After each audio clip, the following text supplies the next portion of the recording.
रागादिरोगान् सततानुसक्तान् अशेषकाय प्रसृतान् अशेषान्। सभी को नमस्कार। आज एक खास व्यक्तित्व के विषय में हम चर्चा करने वाले हैं। हम सबको ज्ञात ही होगा, जो आयुर्वेद क्षेत्र से जुड़े हुए व्यक्तित्व हैं वे भी, और जो सामाजिक क्षेत्र में काम करते रहे हैं वे भी, तथा एक संप्रदाय विशेष जिसे हम दादू मत के नाम से जानते हैं, उस विषय के महान विद्वान स्वामी लक्ष्मीराम जी के कृतित्व एवं व्यक्तित्व के विषय में आज हम चर्चा करने वाले हैं। संयोग से कल उनका 83वां निर्वाण दिवस भी है। साधारणतया महापुरुषों का जन्मदिन भी और निर्वाण दिवस भी मनाने की हमारे यहाँ परंपरा है, परंतु दादू मत के अंतर्गत उनके जो विद्वान संत महंत हुए होते हैं, उनका जन्मदिन मनाने के बजाय निर्वाण दिवस मनाने की परंपरा है। किसी भी संत महात्मा महापुरुष का जन्मदिन या निर्वाण दिवस मनाए जाने के पीछे उद्देश्य यही रहता है कि उस व्यक्तित्व के माध्यम से, उस व्यक्तित्व के आचरण से समाज के प्रति उसके अवदान का स्मरण करते हुए वर्तमान पीढ़ी भी उससे कुछ प्रेरणा प्राप्त करे, उत्साह प्राप्त करे। ऐसा मुख्य उद्देश्य इस प्रकार के आयोजनों का रहता है। चूँकि प्रसंग आज स्वामी लक्ष्मीराम जी का है, ऐसे में उनके व्यक्तित्व के विषय में जो कुछ बातें हमारे को सुननी समझनी चाहिए, जीवन में उतारनी चाहिए, उनकी चर्चा आज हम करने वाले हैं। श्रीमद् भगवद गीता में भगवान श्री कृष्ण ने कहा है कि यद यद आचरति श्रेष्ठस्तत्तदेवेतरे जनाः स यत् प्रमाणम कुरुते लोकस्तदनुवर्तते। इसलिए महापुरुष जो कुछ जिस प्रकार का आचरण करते हैं, उपदेश करते हैं वैसा नहीं, लेकिन वे जैसा आचरण करते हैं उस आचरण को देख करके समाज के बाकी लोग भी अपना जीवन व्यवहार उस प्रकार का किया करते हैं। इसलिए जब हम किसी भी महापुरुष के व्यक्तित्व के विषय में चर्चा करते हैं तो उनका समाज के लिए, रोगी समुदाय के लिए, किसी मत विशेष के लिए, संप्रदाय विशेष के लिए क्या योगदान रहा है, क्या उनका कृतित्व रहा है, कैसा उनका व्यक्तित्व रहा है, इन सब बातों का जिक्र हम उन महापुरुषों के प्रति आज इस परिचर्चा में करने वाले हैं।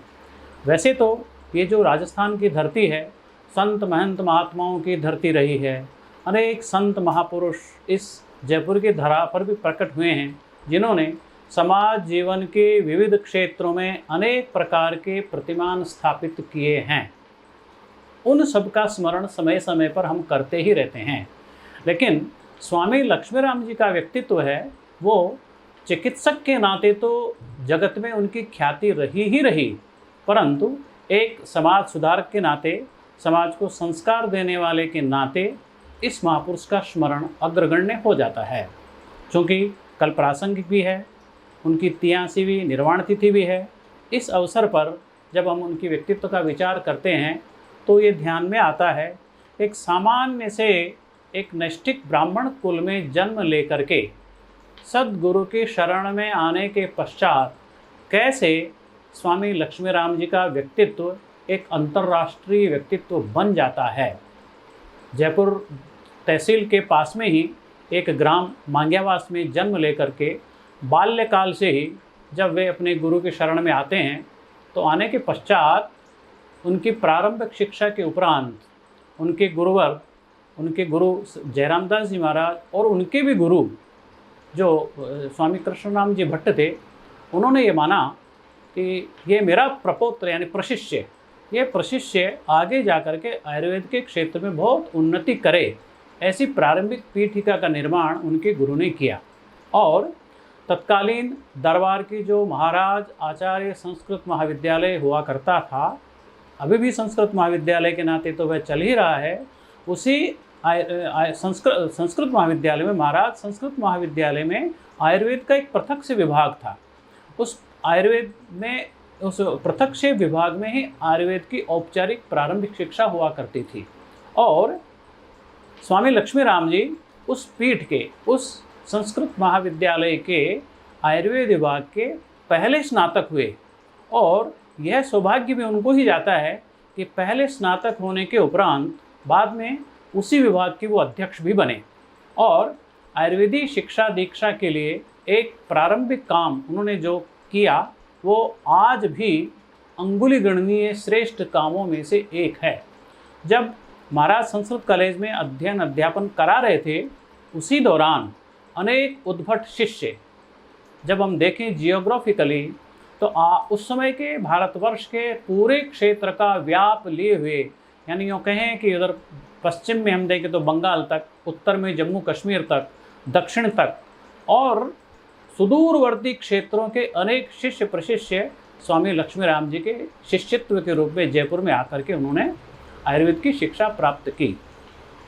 स्वामी जी जब स्वयं विभागाध्यक्ष आयुर्वेद के रहे संस्कृत महाविद्यालय में, उनको उस समय लगा कि आयुर्वेद एक ऐसा प्रायोगिक विषय है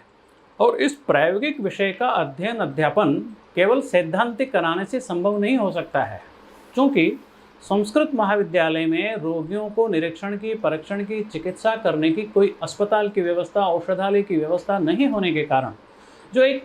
प्रायोगिक ज्ञान आयुर्वेद के विद्यार्थियों को होना चाहिए वह वहाँ संभव नहीं था। इस अत्यावश्यक बात को ध्यान में रखते स्वामी जी ने स्वयं अपने द्वारा अर्जित पूंजी से जयपुर के हृदय स्थल में जोरी बाजार में धन्वंतरी औषधालय की स्थापना की, जो सदियों से आज भी लोगों की, जनता की, रोग पीड़ित जनता की सेवा में लगा हुआ है। उन्होंने उस निःशुल्क औषधालय की स्थापना करके जनता को तो एक चिकित्सा का केंद्र उपलब्ध कराया ही, लेकिन जो आयुर्वेद के विद्यार्थी संस्कृत महाविद्यालय में अध्ययन किया करते थे उनको आयुर्वेद का प्रायोगिक ज्ञान हो सके, इसकी व्यवस्था भी उन्होंने धन्वंतरी औषधालय के माध्यम से संपन्न की और लंबे समय तक उनका यह औषधालय विद्यार्थियों को अपना प्रायोगिक ज्ञान देता रहा। कालांतर में जब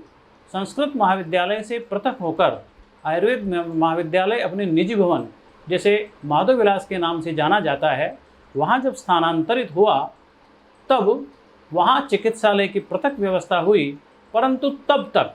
जितने भी आयुर्वेद के स्नातक यहाँ से संस्कृत महाविद्यालय के आयुर्वेद विभाग से उत्तीर्ण होकर जा रहे थे उनको प्रायोगिक अभ्यास, रोगी प्रदर्शन, रोगी देखने का, रोगियों पर चिकित्सा करने का अनुभव प्राप्त करने का जो लाभ मिला उसमें स्वामी जी के द्वारा स्थापित लक्ष्मीराम औषधालय बहुत महत्वपूर्ण उपयोगी सिद्ध हुआ, जो आज भी बहुत न्यूनतम दरों पर रोगियों को चिकित्सा उपलब्ध करा रहा है और शास्त्रीय प्रामाणिक औषधियों को निर्माण का एक प्राचीन केंद्र। आज भी जयपुर शहर की जनता में प्रामाणिक औषधियों के लिए जब बात की जाती है तो सबसे पहला नाम धन्वंतरी औषधालय ही आता है, जो स्वयं स्वामी लक्ष्मीराम जी के द्वारा स्थापित किया गया है। उनके जीवन के ऐसे अनेक प्रसंग हैं जो वास्तव में प्रेरणा देते हैं। हम ये कह सकते हैं कि नेताओं के द्वारा अनेक बात ये कहा जाती है कि ये समाजवाद है, जरा समता समाज में आनी चाहिए, लेकिन स्वामी जी के जीवन में इस प्रकार की समता समानता दिखाई देती थी।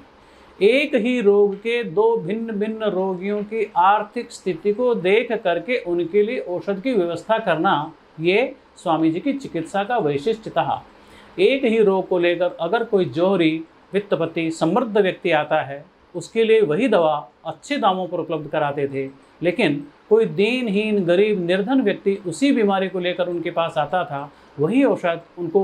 बहुत सामान्य दाम पर उपलब्ध कराते थे। यानी रोग एक, औषध एक, व्यक्ति भिन्न होने के कारण उसकी सामर्थ्य के अनुसार उसका मूल्य तय करना, ये स्वामी जी की विशेषता थी। और उसका कारण ये था कि वे जानते थे कि रोग किसी को भी हो सकता है, उसका समाधान युक्तिपूर्वक चिकित्सा करना होता है और इसलिए ईश्वर ने जिन लोगों को सामर्थ्य दी है उनका भी ये धर्म बनता है कि जो सामर्थ्यवान नहीं हैं, पैसा जिनके पास नहीं है, उनको भी स्वास्थ्य लाभ मिले। इसके लिए उस पैसे वाले लोगों को एक मौका देते थे कि आप लोगों के ये अवसर है कि जो दीनहीन व्यक्ति हैं उनकी चिकित्सा में भी आपका सहयोग बने। इस प्रकार का व्यवहार चिकित्सा में स्वामी जी का रहा करता था। ये कालखंड जब हम देखते हैं तो लगभग स्वतंत्रता के आंदोलन का समय था, देश भर में जागृति हो रही थी। स्वतंत्रता आंदोलन के अनेक नेता स्वामी जी के संपर्क में रहे और अनेक बार स्वामी जी का जो यहाँ निवास, जैसे हम लच्छी राम जी की हवेली के नाम से जानते हैं, या फिर मोती डूंगरी रोड पर उनके द्वारा जो बसाया गया लक्ष्मीराम बाग है, उन दोनों स्थानों पर उस समय के केंद्रीय नेतृत्व के लोग अनेक बार आते जाते रहे हैं। तो जहाँ एक और स्वतंत्रता के आंदोलनकारी थे, उनसे भी स्वामी जी का निकट का संपर्क था, लेकिन समानांतर रूप से देश के जो राजे रजवाड़े थे उन पर भी उनका समान रूप से प्रभाव था।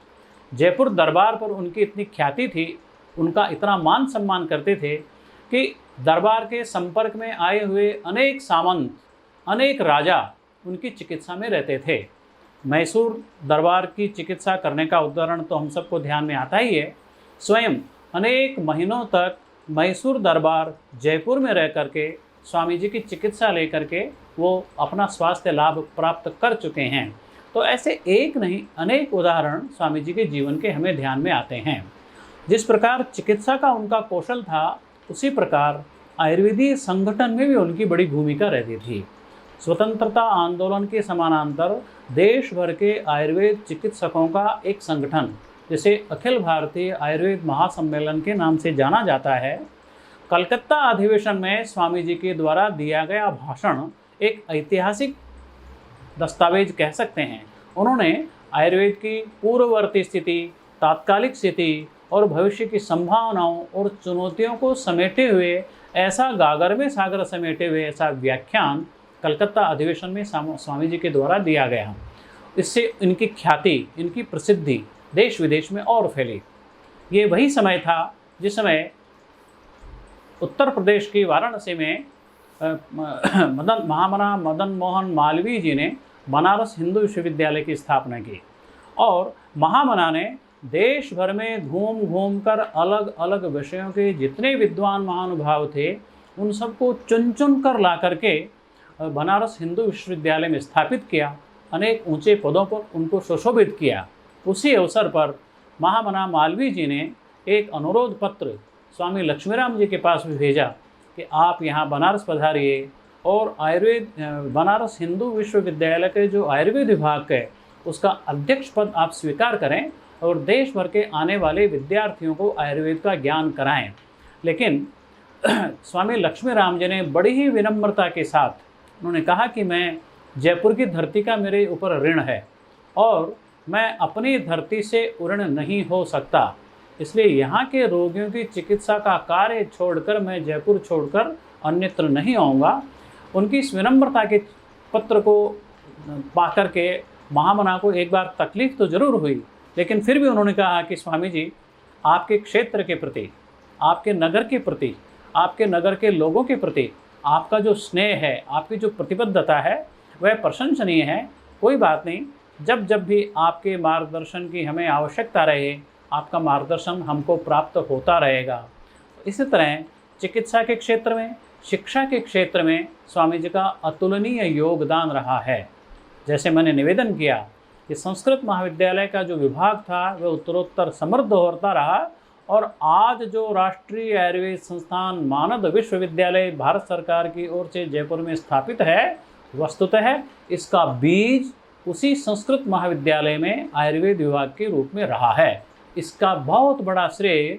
स्वामी लक्ष्मीराम जी और उनके बाद की जो शिष्य परंपरा रही है उसको निस्संदेह जाता है। तो स्वामी जी का चिकित्सा के क्षेत्र में, चिकित्सा शिक्षा के क्षेत्र में, उसी के समानांतर समाज सेवा के क्षेत्र में भी वो सदैव अग्रणी रहे। समाज सेवा के ऐसे कोई भी काम रहे हों, स्वामी जी कभी भी उनसे पीछे नहीं रहे और अनवरत अनेक प्रकार के सेवा कार्यों से जुड़े रहे। क्योंकि उनका मुख्य काम चिकित्सा था, शिक्षण था और इसलिए एक बड़ा काम उन्होंने अपने द्वारा स्थापित किए गए स्वामी लक्ष्मीराम पीठ के माध्यम से संपन्न कराया। एक ऐसी परंपरा प्रारंभ की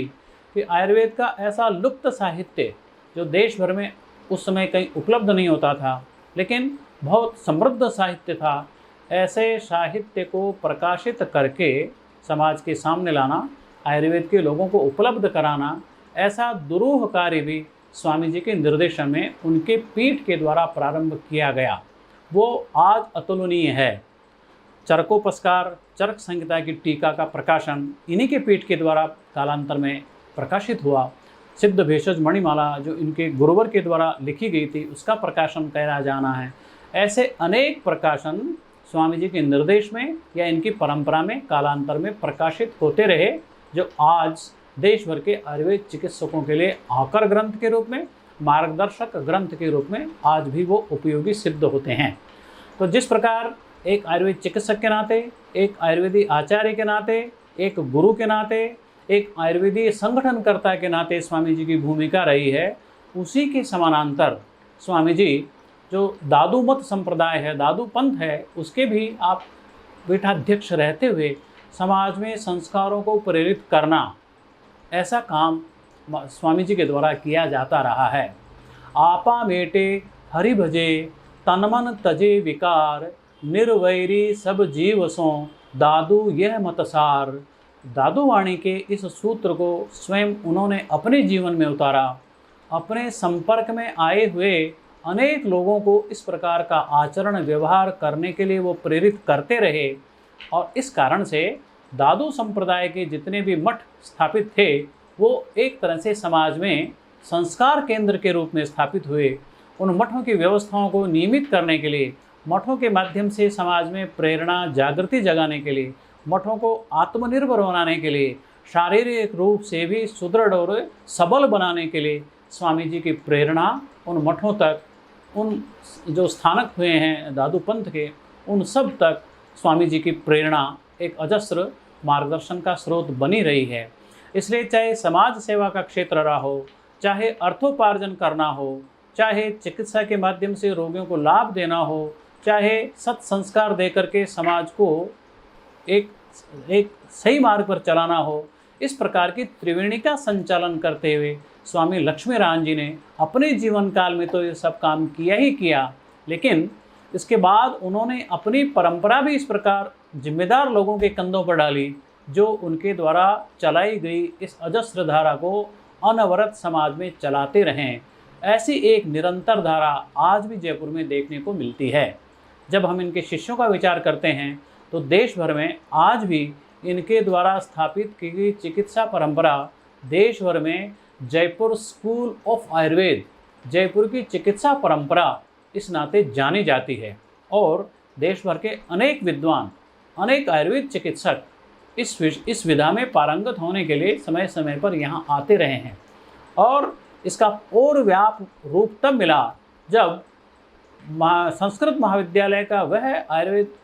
के नाम से अलग महाविद्यालय बना, और देश भर में जब भारत सरकार को एक राष्ट्रीय आयुर्वेद संस्थान की स्थापना करने का अवसर आया, तो भारत सरकार के तत्कालीन स्वास्थ्य मंत्री परम विद्वान डॉक्टर कर्ण सिंह की अध्यक्षता में एक समिति बनी, और देश भर में उन्होंने अपना प्रवास करके ये पाया कि आयुर्वेद की प्योर शुद्ध आयुर्वेद की जो स्थिति जयपुर परंपरा में है वो देश के किसी अन्य स्थान पर नहीं है। और उन्हीं की इसी संस्कृति के आधार पर 1976 की 6 फरवरी को भारत सरकार के द्वारा जयपुर में स्थित राजकीय आयुर्वेद महाविद्यालय को राष्ट्रीय आयुर्वेद संस्थान का दर्जा दिया गया। राजस्थान और ख़ासतौर से जयपुर के लिए जो उपलब्धि बनी, वस्तुतः इसका बीज स्वामी लक्ष्मीराम जी ने बहुत वर्षों पहले बो दिया था। आज वही बीज वटवृक्ष बनते बनते बनते देश के शिक्षण की, आयुर्वेद क्षेत्र की जितनी बड़ी संस्थाएं हैं उनमें अग्रगण्य राष्ट्रीय आयुर्वेद संस्थान मानद विश्वविद्यालय का दर्जा प्राप्त कर चुका है, जिसका हाल ही में गत वर्ष राष्ट्रीय आयुर्वेद दिवस के अवसर पर भारत के माननीय प्रधानमंत्री भाई नरेंद्र मोदी जी ने उद्घाटन किया है। ऐसा वह जो राष्ट्रीय आयुर्वेद संस्थान मानद विश्वविद्यालय आज देश ही नहीं विदेश की भी आयुर्वेद चिकित्सा की दृष्टि से आशाओं का केंद्र बन सका है। वस्तुतः इसमें स्वामी जी का त्याग, स्वामी जी की तपस्या, स्वामी जी का समर्पण, स्वामी जी के द्वारा तैयार किए गए शिष्यों का समर्पण और उसी परंपरा का परिणाम आज इस रूप में हमारे सामने हैं। ऐसे में जब हम स्वामी जी के व्यक्तित्व की बातचीत करते हैं तो एक सहज जीवन, सरल जीवन, सामान्य व्यक्ति के लिए उपलब्ध रहना, समाज के साथ उनका जुड़ाव और न केवल सामान्य व्यक्ति के साथ संपर्क, प्राय ऐसा हो जाता है कि कोई एक व्यक्ति जब एक खास अभिजात्य वर्ग में अपनी पहचान बना लेता है तो सामान्य और सहज जीवन जीने वाले व्यक्तियों से उसका जुड़ाव कम हो जाता है। परंतु स्वामी जी के संदर्भ में ये बात बिल्कुल भी नहीं हुई। जहाँ एक और अच्छे बड़े राजे रजवाड़े सामंत उनकी चिकित्सा में रहते थे, तत्कालीन स्वतंत्रता आंदोलन के बड़े बड़े नेता, यदि मैं कहूँ जवाहरलाल नेहरू जैसे व्यक्ति, श्रीमती इंदिरा गांधी जैसी व्यक्तित्व भी उनके संपर्क में रही हैं, उसी की तरह एक जोरी बाजार की सब्जी मंडी में काम करने वाली मालन भी उनके संपर्क में रहती थी, उनकी चिकित्सा में रहती थी। रिक्शा तांगा चलाने वाला सामान्य व्यक्ति भी उनकी चिकित्सा में रहता था, माल ढोने वाला कुली उनकी चिकित्सा में रहता था। तो केवल सेठ साहूकार जोरी राजा महाराजा संत महंत ही नहीं, केवल राजनेता ही नहीं, जन सामान्य व्यक्ति के प्रति भी स्वामी जी का समभाव रहता। रोगी को वो एक ही दृष्टि से देखते थे, चाहे वो कितना ही पैसे वाला क्यों न रहा हो, चाहे वो कितना ही गरीब क्यों न रहा हो। इस प्रकार एक रोगी को समभाव की दृष्टि से देखकर उसकी चिकित्सा व्यवस्था किया करते थे। बड़े शिष्यवत्सल थे, शिष्यों के प्रति बड़े अनुशासन प्रिय भी थे, लेकिन उनको गढ़ने में उन्होंने जितना समय और श्रम किया है उसी का परिणाम रहा कि जो आयुर्वेद की जयपुर परंपरा है आज भी देश विदेश में सुविख्यात है। और उस परंपरा के अनेक चिकित्सक न केवल देश में अपितु विदेशों में भी अपने चिकित्सा कौशल से, अपने शिक्षण व्यवसाय से और अनेक प्रशासनिक पदों पर रहते हुए स्वामी जी की कीर्ति पताका आज देश विदेश में फहरा रहे हैं। इस अवसर पर स्वामी जी के व्यक्तित्व का जब विचार करते हैं तो उनके जीवन के ये जो पहलू हैं जिनसे हमको प्रेरणा मिलती है, उनसे प्रेरणा प्राप्त करके कुछ सद्गुण यदि आज की पीढ़ी भी हम भी अगर अपने जीवन में उतार पाते हैं तो उनका स्मरण वास्तव में सार्थक होता है। प्रतिवर्ष निर्वाण दिवस जब आयोजन किया जाता है तो उनका गुणानुवाद किया जाता है। उनके संपर्क में आए हुए व्यक्ति तो अब नहीं रहे, परंतु परंपरा से जिन्होंने उनके शिष्यों को देखा है, उनके शिष्यों का जीवन चरित्र देखा है, ऐसे व्यक्ति आज मौजूद रहते हैं और इस निर्वाण तिथि के ऊपर उनका गुणानुवाद करते हैं, उनके व्यक्तित्व पर परिचर्चा करते हैं। इस अवसर पर एक बात और मैं उल्लेखित करना चाहूँगा। राष्ट्रीय आयुर्वेद संस्थान के पूर्व निदेशक रहे, जो बाद में राजस्थान आयुर्वेद विश्वविद्यालय के कुलपति भी रहे, प्रोफेसर वैद्य बनवारी लाल गौड़ साहब ने स्वामी जी के ऊपर अपना शोध प्रबंध लिखा है, जो वास्तव में बहुत पठनीय है और स्वामी जी के कृतित्व और व्यक्तित्व को समाज के सामने लाने वाला एक शोध कार्य है, जिसमें उनके जीवन से संबंधित अनेक पहलुओं को उन्होंने उजागर किया है। इस अवसर पर जो नई पीढ़ी सामने आ रही है उनको भी ऐसे महामना व्यक्तित्व से प्रेरणा लेने की आवश्यकता है। अपनी चिकित्सा के प्रति समर्पण का एक उदाहरण है, प्रामाणिक औषधियों के निर्माण की प्रेरणा है, रोगी का निदान किस प्रकार से किया जाए इस प्रकार का उनका जो तरीका था, जो एकदम शास्त्रीय पक्ष है, एकविध परीक्षा, द्विविध परीक्षा, त्रिविध परीक्षा, चतुर्विध परीक्षा, अष्टविध परीक्षा और 10विध परीक्षा का एकदम शास्त्रीय स्वरूप उनकी चिकित्सा में देखने को मिलता था। ऐसे महामना स्वामी लक्ष्मी राम जी का स्मरण उनकी पुण्यतिथि पर करते हुए मैं आज की पीढ़ी से का भी ये आह्वान करना चाहूँगा। उनके व्यक्तित्व के सद्गुणों को किंचन मात्र भी यदि हम अपने जीवन में उतार पाएंगे तो उनकी निर्वाण तिथि पर उनका स्मरण सार्थक होगा। और ये केवल उनको स्मरणांजलि ही नहीं होगी, हम अपने व्यक्तित्व में भी इन सद्गुणों का यदि आरोपण कर पाते हैं तो हम अपने व्यक्तित्व का परिष्कार कर पाएंगे, अपने व्यक्तित्व के आधार पर समाज की सम्यकतया सेवा कर पाएंगे। जो रोगीजन हमारे संपर्क में आते हैं उनका ठीक प्रकार से निदान और उपचार कर पाएंगे। आज जिस प्रकार की वैश्विक स्थिति बनी हुई है, जिस प्रकार की आयुर्वेद के प्रति संसार भर में अनुकूलता आई हुई है, उस अनुकूलता को भुनाने का ये जो समय आया है, इस समय में स्वामी जी का स्मरण और अधिक प्रासंगिक हो जाता है। हम आयुर्वेदिक सिद्धांतों का सम्यक परिपालन करते हुए, उनको ठीक प्रकार से आत्मसात करते हुए संसार की आवश्यकताओं को पूरा करने का सामर्थ्य जो आयुर्वेद में है, उसे आयुर्वेद फ्रेटर्निटी, आयुर्वेद समुदाय कर सकता है। ऐसा आत्मविश्वास आज हम उनके पुण्य स्मरण के अवसर पर अपने आप में जगा सकते हैं, पैदा कर सकते हैं। देश के प्रधानमंत्री अनेक बार कहते हैं कि आपदा को अवसर में बदलना। मैं निवेदन करता हूं कि आपदा को अवसर में बदलना और अवसर को उपलब्धि में बदलना, ये आज आयुर्वेद समुदाय की सबसे बड़ी आवश्यकता है और अपने इस उद्देश्य को पूरा करने में स्वामी जी का जीवन चरित्र, स्वामी जी का कृतित्व, स्वामी जी का व्यवहार हमारे लिए पथ प्रदर्शक और मार्गदर्शक बन सकता है। मुझे लगता है इस अवसर पर इतना निवेदन करना मुझे पर्याप्त लगता है, आह्वान करते हुए कि आज उस महामना का स्मरण करते हुए उनके जीवन प्रसंगों से हम कुछ प्रेरणा प्राप्त कर अपने जीवन में उनको उतार सकें, तो ये ही उनको सच्ची श्रद्धांजलि होगी। नमस्कार।